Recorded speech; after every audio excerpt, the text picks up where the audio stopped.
Wilbert, the forest engine, was visiting the island of Sodor. The Fat Controller wanted him to help on the Little Western.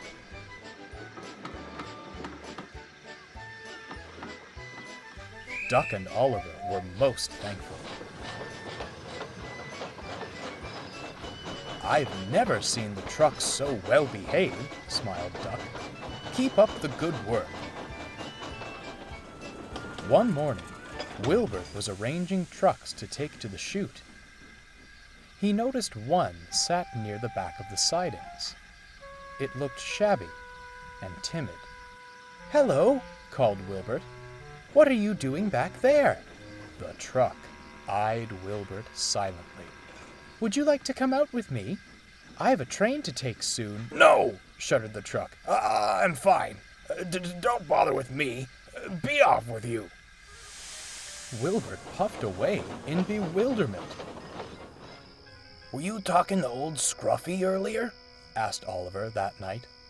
"Scruffy?" pondered Wilbert. "Why is he called that? He seems in as good a nick as the other trucks." "You should have seen him before Oliver's little stunt," chuckled Duck. "What do you mean?" asked Wilbert. Oliver recounted the story. Wilbert was speechless. "You didn't!" "I did," replied Oliver. "Trucks don't play tricks on me now." "That's no way to earn respect," fumed Wilbert. "Why, we treat all rolling stock on my line with great care. No wonder he wouldn't come with me. The poor thing must be scared stiff." "Oh, don't pity him," grumbled Oliver. "His wooden frames may be new, but his rotten attitude's stuck. He'll trip you up if you're not careful." "Well, I'll take more care than you. I won't have to rip him apart to make him behave." The two engines argued well into the night. Poor Duck felt he wouldn't be getting much sleep. The next morning, Toad tried to smooth things over, but to no avail. "You mean to tell me it was your idea, Toad?" spluttered Wilbert. "Not to pull him apart, you understand, Mr. Wilbert," replied Toad. "I only thought if Mr. Oliver showed the trucks his strength, they'd respect him again." "Unbelievable," sighed Wilbert. "I suppose I'll have to show you the proper way to make trucks behave." Toad gulped. This wasn't going to end well. Soon, Wilbert was arranging another train. He buffered up to Scruffy, who immediately protested. "I know you're frightened," smiled Wilbert, "but you needn't be. I won't bump you or pull you apart." You won't?" replied Scruffy sheepishly. "Of course not," said Wilbert. "Kindness is always the answer." "Oh, thank you. You are a good engine," stammered Scruffy.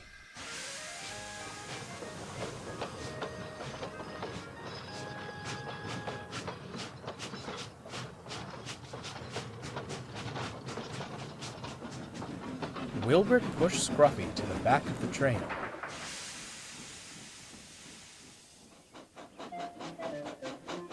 As soon as he ran around front, a devilish grin flashed across the old truck's face. "What's this, lads?" he growled at the other trucks. This rotten engine got you acting chicken? He's strong, replied the ballast trucks. We don't stand a chance against him. You do now. You let old Scruffy do the thinking, and you'll be all right. The trucks giggled as Scruffy explained his plan.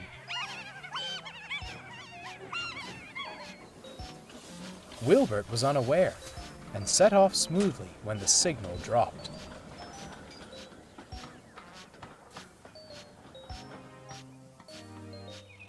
If you've traveled on the Little Western, you've likely noticed the ramshackle sight that is Bulgy's Bridge.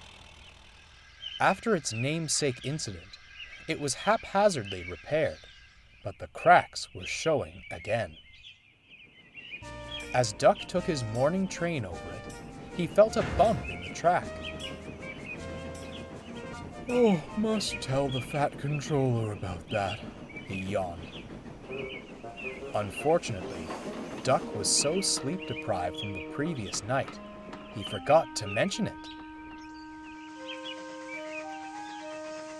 Wilbert soon came puffing along, and Scruffy was lying in wait.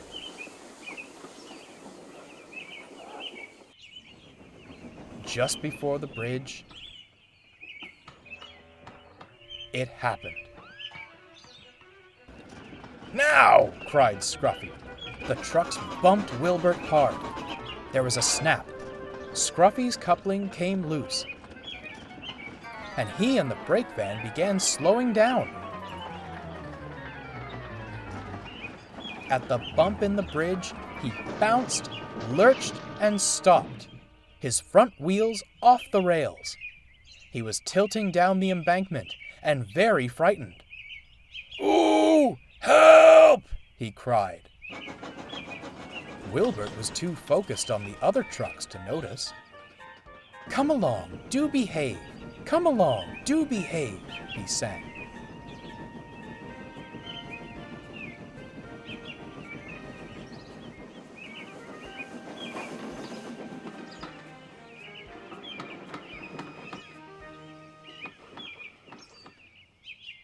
The guard locked the brakes in the van, then ran back to the last station.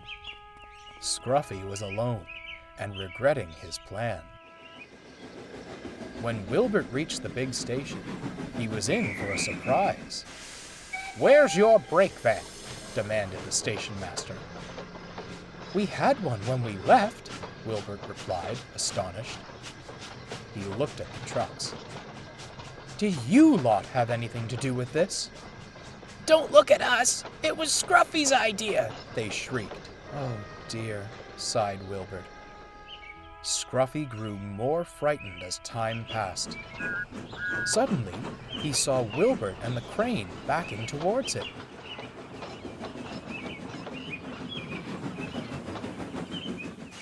"Oh, I'm saved," he sighed. "No, you're not," replied Wilbert sternly. "I was kind to you, and you tricked me." "Pah!" snorted Scruffy. "You engines only bang us about or pull us apart. We won't stand for it." "I prefer to be kind to my trucks," said Wilbert. "But if that's how you feel, I'll just take the crane back to the yard." "No, no!" wailed Scruffy. "Please, I'll behave, I swear." "That's better," smiled Wilbert. After Scruffy was rescued, the Fat Controller ordered the swift repair of Bulgy's Bridge. Wilbert was kept busy, pushing and pulling trucks for the workmen all day. Scruffy was put through his paces and wisely remained on his best behavior. When the work was done, Wilbert returned to the shed and spoke to Oliver. "I'm sorry I got so cross with you, Oliver. I should have heeded your warning." "That's all right," smiled Oliver. "You did manage to make Scruffy straighten up in the end. Toad tells me he hasn't said a peep since his ordeal at the bridge." "You may have pulled him apart," chuckled Wilbert, "but I suppose I made him pull it together."